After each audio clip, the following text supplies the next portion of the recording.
Ya, itu adalah pembahasan pertama kita mengenai contoh laporan audit independen.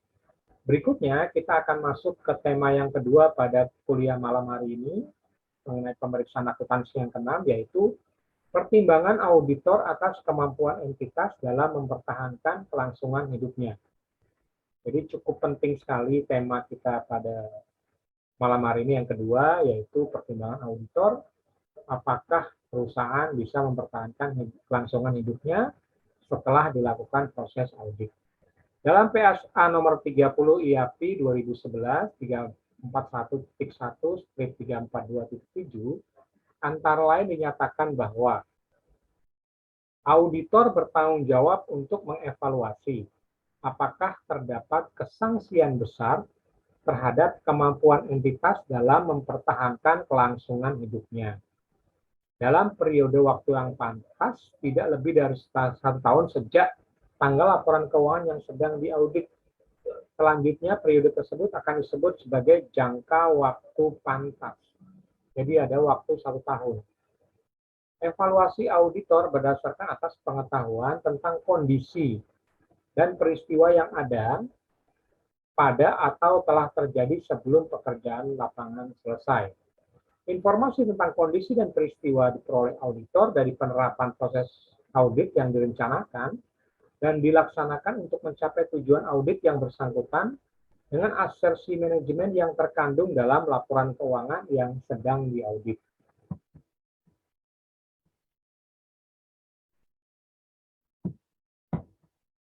Auditor harus mengevaluasi apakah terdapat kesangsian besar mengenai kemampuan entitas dalam mempertahankan kelangsungan hidupnya dalam jangka waktu yang pantas dengan cara sebagai berikut. Jadi ini beberapa catatan kriteria-kriteria apakah entitas ini dalam 1 tahun ke depan setelah dilakukannya audit dapat mempertahankan kelangsungan hidup perusahaan tersebut. Yang pertama, auditor mempertimbangkan apakah hasil prosedur yang dilaksanakan dalam perencanaan, pengumpulan bukti audit untuk berbagai tujuan audit, dan penyelesaian auditnya dapat mengidentifikasi keadaan atau peristiwa yang secara keseluruhan menunjukkan adanya kesangsian besar mengenai kemampuan entitas dalam mempertahankan kelangsungan hidupnya dalam jangka waktu pantas. Mungkin diperlukan untuk memperoleh informasi tambahan mengenai kondisi dan peristiwa, beserta bukti-bukti yang mendukung informasi yang mengurangi kesangsian auditor tersebut. Ya, itu jadi poin pertama ya. Poin pertama mengenai pertimbangan audit, apakah entitasnya 1 tahun ke depan bisa mempertahankan kelangsungan hidupnya. Kemudian pertimbangan yang kedua, jika auditor yakin terdapat kesangsian mengenai kemampuan entitas dalam mempertahankan kelangsungan hidupnya dalam jangka waktu pantas, ia harus memperoleh informasi mengenai rencana manajemen yang ditujukan untuk mengurangi dampak kondisi dan peristiwa tersebut. Kalau auditor tidak yakin bahwa perusahaan tersebut tidak dapat mempertahankan kelangsungan hidupnya 1 tahun ke depan, maka seorang auditor harus memperoleh informasi mengenai rencana manajemen. Menentukan apakah kemungkinan bahwa rencana tersebut dapat secara efektif dilaksanakan. Berarti planningnya seperti apa, action plan, kemudian apakah action plan yang dibuat itu bisa diterapkan.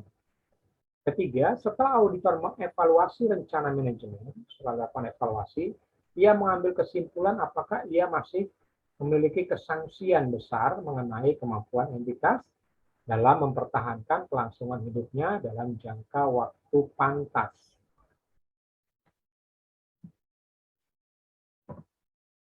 Auditor tidak bertanggung jawab untuk memprediksi kondisi atau peristiwa yang akan datang. Fakta bahwa entitas kemungkinan akan berakhir kelangsungan hidupnya setelah menerima laporan dari auditor yang tidak memperlihatkan kesangsian besar dalam jangka waktu 1 tahun setelah tanggal laporan keuangan, tidak berarti dengan sendirinya menunjukkan kinerja audit yang tidak memadai. Oleh karena itu, tidak dicantumkan kesangsian besar dalam laporan audit tidak seharusnya dipandang sebagai jaminan mengenai kemampuan entitas dalam mempertahankan kelangsungan hidupnya.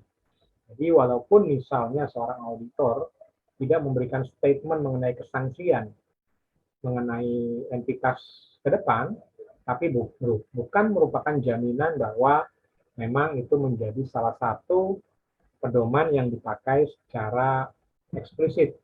Harus dilihat faktor-faktor yang lain.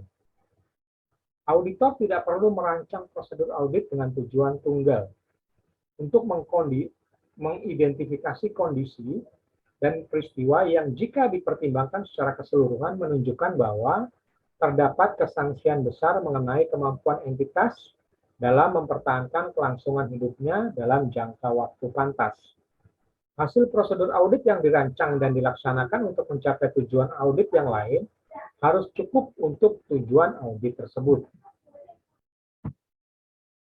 Berikut ini adalah beberapa prosedur yang dapat mengidentifikasi kondisi atau peristiwa tersebut. Yang pertama adanya prosedur analitik, analisa dari apakah perusahaan itu bisa bertahan ke depan. Kemudian review terhadap peristiwa kemudian. Sudah ada prediksi-prediksi apa yang akan terjadi dengan adanya laporan yang diterbitkan.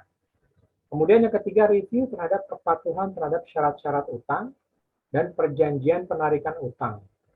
Kemudian pembacaan notulen rapat pemegang saham, dewan komisaris, dan komite atau panitia penting yang dibentuk. Yang kelima, permintaan keterangan kepada penasihat hukum entitas tentang perkara pengadilan, tuntutan, pendapatan mengenai hasil suatu perkara pengadilan yang melibatkan entitas tersebut. Yang enam, konfirmasi dengan pihak-pihak yang punya hubungan istimewa. Yang pihak ketiga mengenai rincian penyediaan atau pemberian bantuan keuangan.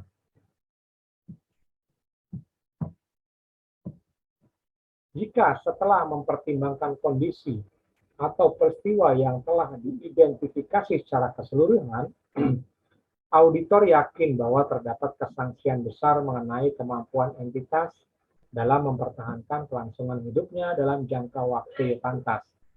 Ia harus mempertimbangkan rencana manajemen dalam menghadapi dampak kerugian dari kondisi atau peristiwa tersebut.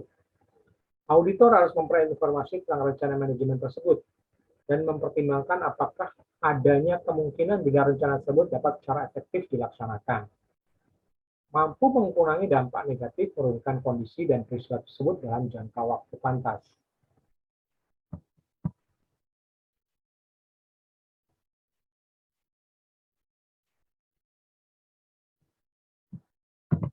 Pertimbangan auditor berikutnya adalah rencana yang berhubungan dengan rencana manajemen dapat meliputi terhadap kelangsungan hidup perusahaan tersebut.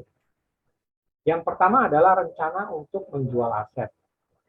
Artinya auditor sanksi apakah perusahaan ini akan bertahan 1 tahun ke depan.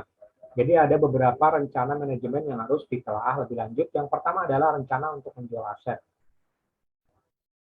Poin A-nya, pembatasan terhadap penjualan aset seperti adanya pasal yang membatasi transaksi tersebut dalam perjanjian penarikan utang atau perjanjian yang serupa.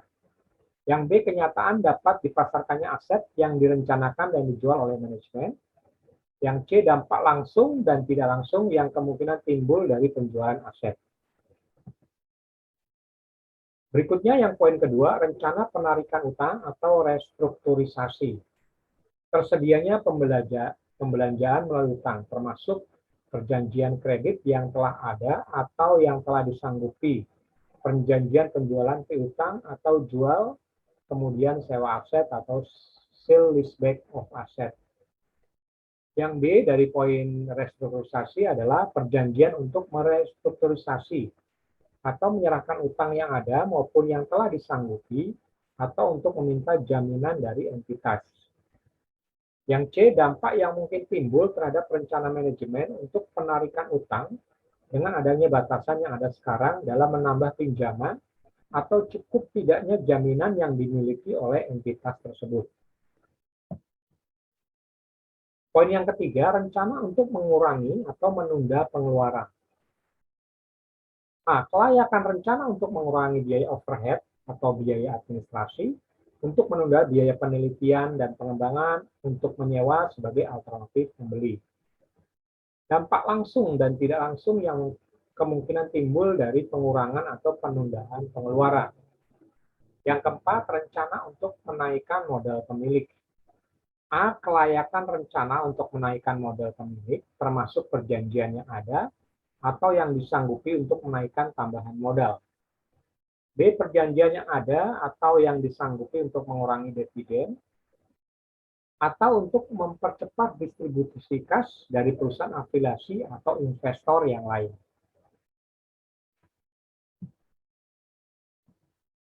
Itu adalah 4 poin rencana manajemen terkait kemungkinan adanya kesangsian besar dari auditor apakah 1 tahun ke depan bisa bertahan untuk mempertahankan kelangsungan bisnis tersebut. Dalam mengevaluasi rencana manajemen, 4 poin yang tadi ya, auditor harus mengidentifikasi unsur-unsur terutama yang signifikan untuk mengatasi dampak negatif dari rencana manajemen tersebut, misalnya mengenai pengurangan biaya. Apakah akan berdampak terhadap proses operasional, kondisi atau peristiwa, dan harus merencanakan dan melakukan prosedur audit untuk memperoleh bukti audit tentang hal tersebut. Sebagai contoh, auditor harus mempertimbangkan cukup atau tidaknya dukungan tentang kemampuan perusahaan untuk mendapatkan tambahan pembelanjaan atau penjualan aset yang telah direncanakan. Jika informasi keuangan prospektif sangat signifikan bagi rencana manajemen, auditor harus meminta kepada manajemen untuk menyediakan informasi tersebut dan harus mempertimbangkan cukup tidaknya dukungan terhadap asumsi signifikan yang melandasi informasi tersebut. Jadi dipastikan dulu asumsi-asumsinya apakah bisa mendukung prospektif, apakah tidak terlalu percaya diri, atau prospektifnya itu melebihi kemampuan perusahaan yang sesungguhnya sehingga prospektifnya tidak relevan.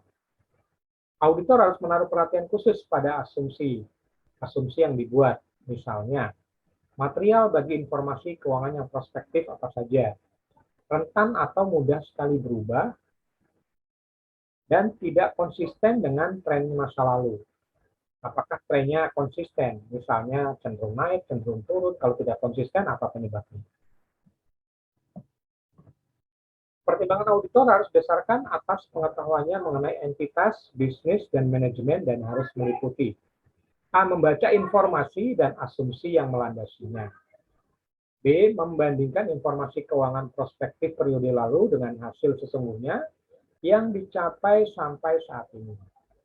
Jika auditor mulai menyadari faktor-faktor yang dampaknya tidak tercermin dari informasi keuangan prospektif tersebut, dia harus membahas faktor-faktor tersebut dengan manajemen dan jika perlu minta perbaikan atas informasi keuangan prospektif tersebut. Jadi auditor melihat bahwa rencana keuangan prospektif itu tidak relevan atau tidak disertai dengan bukti-bukti dan asumsi-asumsi yang akurat yang bisa membuat perusahaan bisa bertahan ke depan. Apabila setelah mempertimbangkan dampak kondisi dan peristiwa tertentu auditor tidak menyaksikan kemampuan usaha dalam mempertahankan kelangsungan hidupnya dalam jangka waktu batas, maka auditor memberikan pendapat wajar tanpa pengecualian. Jadi si auditor itu menilai bahwa rencana manajemen itu disertai dengan asumsinya sudah cukup bisa diterima secara objektif, sehingga auditor itu bisa memberikan pendapat wajar tanpa pengecualian.